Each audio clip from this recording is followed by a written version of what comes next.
Hello, welcome back to my channel Law Simplified by me.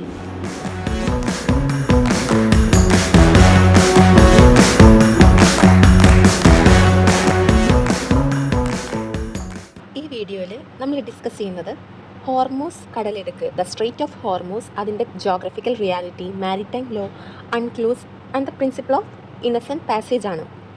The Strait of Hormuz is frequently mentioned in international news whenever tensions arise between Iran, the United States, or Gulf countries. Many people wonder whether Iran can legally close the strait. To answer that question, we need to understand the geography and the legal framework governing international straits. ഈ സ്ട്രെയിറ്റ്സ് എന്ന് പറയുന്നത് ഈ കടലിടുക്ക് എന്നതാണ്. അപ്പോൾ ആദ്യമായി നമുക്ക് ഇതിൻ്റെ ജോഗ്രഫിക്കൽ റിയാലിറ്റി എന്താണെന്ന് നോക്കാം. സ്ട്രേറ്റ് ഓഫ് ഹോർമോസിൻ്റെ നോർത്ത് ഭാഗം ഇറാനും സൗത്ത് ഭാഗത്ത് ഒമാനും യുണൈറ്റഡ് അറബ് എമിറേറ്റ്സുമാണ്. It connects the Persian Gulf with Gulf of Oman, which further connects to the Arabian Sea and the Indian Ocean. This is one of the busiest maritime routes in the world because around 20% of global oil exports pass through it every day. Now comes the important legal fact. At its narrowest point, the strait is only 21 nautical mile width. 21 nautical mile width മാത്രമാണ് ആ ഒരു സ്ട്രെയിറ്റിനുള്ളത്. Both Iran and Oman claim a 12 nautical mile territorial sea. 12 plus 12 equals 24 nautical mile, which is greater than the width of the strait. Therefore, the territorial waters of the two countries overlap. This means there is no area of high seas within the strait. Despite this overlap, ships from all countries continue to pass through it because international law recognizes it as an international strait. ഇങ്ങനെ ഒരു 24 nautical mile അതിനൊരു വിഡ്ത്തില്ല. 12 nautical mile വരെ ഒരു സ്റ്റേറ്റിന്, ഒരു രാജ്യത്തിന് territorial see ആയിട്ട് കൂട്ടാൻ പറ്റും. പക്ഷേ ഇവിടെ 21 നോട്ടിക്കൽ മൈൽ മാത്രമാണ് വിഡ്ത്ത്. അപ്പോൾ ഈക്വലായിട്ട് ഡിവൈഡ് ചെയ്യാൻ പറ്റാത്തത് കൊണ്ട് അതൊരു ഇൻ്റർനാഷണൽ സ്ട്രെയിറ്റ് ആയിട്ട് റെക്കഗ്നൈസ് ചെയ്തു. സോ ഏത് രാജ്യത്തിനും ഫ്രീ ആയിട്ട് അതിൽ കൂടെ സഞ്ചരിക്കാൻ പറ്റും. ഏതൊരു ഷിപ്പിനും ആ ഒരു സ്ട്രെയിറ്റിൽ കൂടെ സഞ്ചരിക്കാൻ പറ്റും. Now let's understand the concept of maritime law. It is also called admiralty law. It is a branch of international law that governs activities on the sea. സീയുമായി ബന്ധപ്പെട്ടിട്ടുള്ള ലോയാണ് ഈ maritime law. It deals with issues such as navigation of ships, maritime boundaries, territorial waters, exclusive economic zone, marine environment, rights and duties of coastal and foreign states. The most important international treaty governing these matters is the United Nations Convention on the Law of Sea, commonly known as UNCLOS. സിയുമായി ഏറ്റവും അടുത്ത് കിടക്കുന്ന ഒരു international ട്രീറ്റിയാണ് United Nations convention on law of sea, commonly known as UNCLOS. UNCLOS is often called the Constitution of the Ocean because it lays down the comprehensive rules for the use of sea. Sea എങ്ങനെയൊക്കെ ഉപയോഗിക്കണം, ആരൊക്കെ ഉപയോഗിക്കണം, എങ്ങനെയാണത് ഉപയോഗിക്കേണ്ടത്, ഇതൊക്കെ പറയുന്നത് UNCLOS എന്ന് പറയുന്ന ട്രീറ്റിയിലാണ്. Now let's discuss UNCLOS. 1982 UNCLOS adopt ചെയ്തത് and it entered into force 1994. It establishes rules regarding territorial sea, contiguous zone, exclusive economic zone, continental shelf, high seas, international straits. The Strait of Hormuz is governed mainly by Part 3 of UNCLOS, which deals with straits used for international navigation. Strait of Hormuz UNCLOSന്റെ part 3യുമായിട്ടാണ് govern ചെയ്യുന്നത്, which deals with straits used for international navigation. According to UNCLOS, ships and aircraft of all nations have the right of transit passage through international strait. International straitsലൂടെ ഷിപ്സിനും എയർക്രാഫ്റ്റിനും, എല്ലാ നേഷൻസിലെ ഷിപ്സിനും എയർക്രാഫ്റ്റിനും passage ചെയ്യാനുള്ള റൈറ്റ് ഉണ്ട്, right of transit passage. This right allows vessels to move continuously and expeditiously without unnecessary interference. Another important point is that coastal states cannot suspend transit passage even during period of political tension. This provision is intended to protect uninterrupted international trade and navigation. ഒരു രാജ്യത്തിനും ഈ transit passage suspend ചെയ്യാൻ പറ്റില്ല. International passage ആണെങ്കിൽ അതിലൂടെയുള്ള യാത്ര വേറൊരു രാജ്യത്തിനും സസ്പെൻഡ് ചെയ്യാൻ പറ്റില്ല, അൺനെസസറി ആയിട്ട് ഇൻ്റർഫിയർ ചെയ്യാനും പറ്റില്ല. എന്താണ് ഇന്നസെൻറ്റ് പാസേജ്, എന്താണ് transit passage?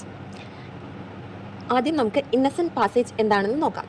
According to Article 19 of UNCLOS, innocent passage means a foreign ship may pass through the territorial sea of another state as long as its passage is continuous, expeditious, and not prejudicial to peace, security, or good order of the coastal state. For example, of activities that make passage non-innocent include threat or use of force, weapons exercises, espionage, smuggling, fishing, serious pollution, launching military aircraft.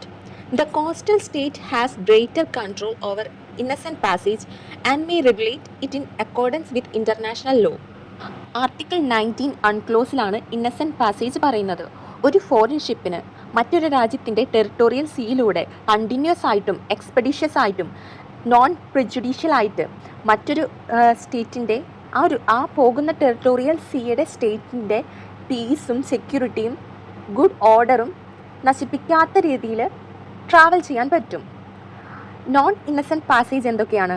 Threat or use of force, weapon exercises, espionage അതായത് ചാരവൃത്തി, smuggling, fishing, serious pollution, launching military aircraft. Innocent പാസേജിൽ ആ ഒരു coastal സ്റ്റേറ്റിന് greater control ഉണ്ട് according to international law. ഇനി എന്താണ് transit passage? Transit passage apply only to international straits. It give broader rights than innocent passage. Ships and aircraft can move continuously throughout the strait. Unlike innocent passage, transit passage cannot be suspended by coastal states. Therefore, international navigation receives stronger legal protection. This distinction is the key legal issue in the Strait of Hormuz. Transit passage എന്ന് പറയുന്നത് international സ്ട്രേറ്റ്സിലൂടെ ഉള്ളൊരു transit passage ആണ്. So it give broader rights than innocent passage.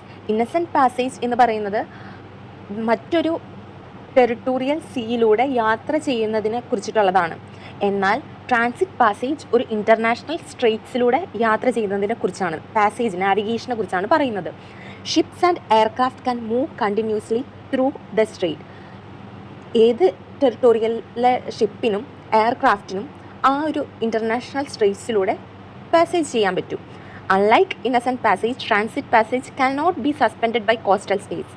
Coastal സ്റ്റേറ്റ്സിന് ഈ transit passage suspend ചെയ്യാൻ പറ്റില്ല, പക്ഷേ innocent passage suspend ചെയ്യാൻ പറ്റും. Therefore, international navigation receives stronger legal protection. This distinction is the key legal issue in the Strait of Hormuz. ഈ international strait ആയതുകൊണ്ടാണ് strait of ഹോർമൂസിൽ ട്രാൻസിറ്റ് പാസേജ് കിട്ടുന്നത്. Now let us understand the controversy. Iran UNCLOS sign ചെയ്തിട്ടുണ്ട്, പക്ഷേ അത് ratify ചെയ്തിട്ടില്ല. Ratify ചെയ്താൽ മാത്രമാണ് ഇറാൻ ആ UNCLOS ആപ്ലിക്കബിൾ ആയിട്ട് വരുള്ളൂ. Iran argues that foreign warship should obtain permission before passing through it's territorial water. ഒരു ഫോറിൻ ഷിപ്പിന് ആ ഒരു ടെറിട്ടോറിയൽ വാട്ടറിൽ കൂടെ പാസ് ചെയ്യണമെങ്കിൽ പ്രയർ പെർമിഷൻ വേണം എന്നാണ് ഇറാൻ പറയുന്നത്. In other words, Iran prefers applying the concept of innocent passage under which the coastal state exercises greater control. ഈ ട്രാൻസിറ്റ് പാസേജിന് പകരം ഇന്നസെൻറ്റ് പാസേജ് ആണ് ഇറാൻ കൂടുതലായിട്ടും അപ്ലൈ ചെയ്തിരുന്നത്. However, countries such as United States, United Kingdom, and many maritime powers reject this interpretation. They argue that the Strait of Hormuz is an international strait where transit passage applies. They also argue that transit passage has become customary international law, making it binding even on states that have not ratified UNCLOS. This legal disagreement is the foundation of many diplomatic and military tensions in the region. United States, United Kingdom ഇവരൊക്കെ ഈ ഒരു interpretation, അതായത് innocent passage ആണ് അവിടെ apply ആവുക, അല്ലാതെ transit passage അല്ല എന്ന് പറഞ്ഞ ഇറാൻ്റെ ഈ വാക്കുകളെ അവർ ആക്സെപ്റ്റ് ചെയ്തില്ല, അതിനെ റിജക്റ്റ് ചെയ്യുകയാണ് ചെയ്തത്. അവർ പറഞ്ഞത് സ്ട്രെയിറ്റ് ഓഫ് ഹോർമൂസ് എന്ന് പറയുന്നത് ഇൻ്റർനാഷണൽ സ്ട്രെയിറ്റ് ആണ്. അവിടെ ട്രാൻസിറ്റ് പാസേജ് ആണ് അപ്ലൈ ആവുക. So they also argue that transit passage has become customary international law. ഈ ട്രാൻസിറ്റ് പാസേജ് എന്ന് പറയുന്നത് കസ്റ്റമറി ഇൻ്റർനാഷണൽ ലോ ആണ്. സോ റാറ്റിഫൈ ചെയ്തില്ലെങ്കിലും ആ ഒരു അൺക്ലോസ് ആപ്ലിക്കബിൾ ആവും. This legal disagreement is the foundation of many diplomatic and military tension in the region. The strait of Hormuz is not merely a narrow water way. It is a place where geography and international law intersect. Its geographical characteristics have resulted in overlapping territorial waters. Maritime law, especially UNCLOS, provides the legal framework for balancing coastal state sovereignty with freedom of international navigation.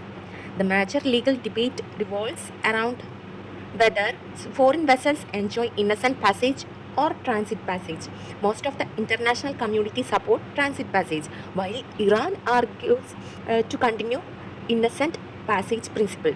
Underlying these concept is essential not only for international law examination but also for analyzing current geopolitical developments.